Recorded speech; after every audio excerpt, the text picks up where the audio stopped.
2004 সালের 21শে ফেব্রুয়ারি তারেক খালেদা জিয়া মিলে যখন জননেত্রী শেখ হাসিনাকে হত্যা করবার মহাপরিকল্পনা করেছিল, তখন এই স্বেচ্ছাসেবক লীগ এবং তৎকালীন স্বেচ্ছাসেবক লীগের সভাপতি, আজকের সভার প্রধান অতিথি বাহাউদ্দিন নাসিম ভাই সহ স্বেচ্ছাসেবক লীগের নেতৃবৃন্দ যখন ওই মুহুর্মুহু গ্রেনেড হামলা তাদের শরীরে ধারণ করে জননেত্রী শেখ হাসিনাকে রক্ষার জন্য এগিয়ে গিয়েছিলেন, তখন নাসিম ভাইকে গ্রেনেড হামলায় রক্তাক্ত করেছিল।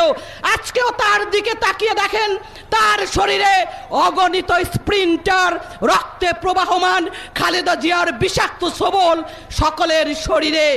আমরা বলতে চাই, প্রিয়াকে আমার কেড়েছিস তোরা, ভেঙেছিস ঘর বাড়ি, সে কথা কি আমি জীবনে মরণে কখনো ভুলিতে পারি?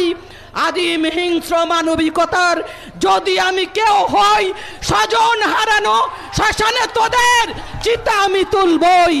আজকের এই স্বেচ্ছাসেবক লীগের সম্মেলনের মধ্য দিয়ে যে নতুন নেতৃত্ব হবে, সেই নতুন নেতৃত্ব ওই জামাত বিএনপি জোটের মসনদ ওদের খুঁজে খুঁজে বের করে আগামী দিনের জননেত্রী শেখ হাসিনার স্মার্ট বাংলাদেশ বিনির্মাণের যে উন্নয়নের আলোক্য গাথা, সেই সত্য কাহিনী শোনাবে।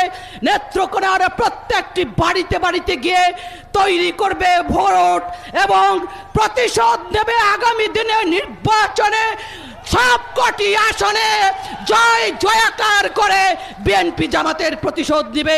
এটাই আমাদের শপথ। মাননীয় প্রধানমন্ত্রী জননেত্রী শেখ হাসিনাকে আজকের এই নতুন নেতৃত্বে যারা আসবেন, স্বেচ্ছাসেবক লীগের প্রতিটি নেতাকর্মী বলবে, মাগো ভাবনা কেন, আমরা তোমার শান্তিপ্রিয় শান্ত ছেলে। মাগো ভাবনা কেন, আমরা তোমার শান্তিপ্রিয় শান্ত মেয়ে। তবে শত্রু এলে অস্ত্র হাতে লড়তে জানি, তোমার ভয় নেই মা। আমরা প্রতিবাদ করতে জানি, আমরা লাশ পথে মরতে জানি। এই স্বেচ্ছাসেবক লীগ শপথ নেবে, আমরা জীবনের বিনিময়ে মুক্তি কিনতে জানি। জাতির জনকের প্রেরণা আমাদের শক্তি সাহস। জাতির জনক বঙ্গবন্ধুর আদর্শের স্বপ্নের দেশে বিনির্মাণ করার জন্য আমরা বলবো।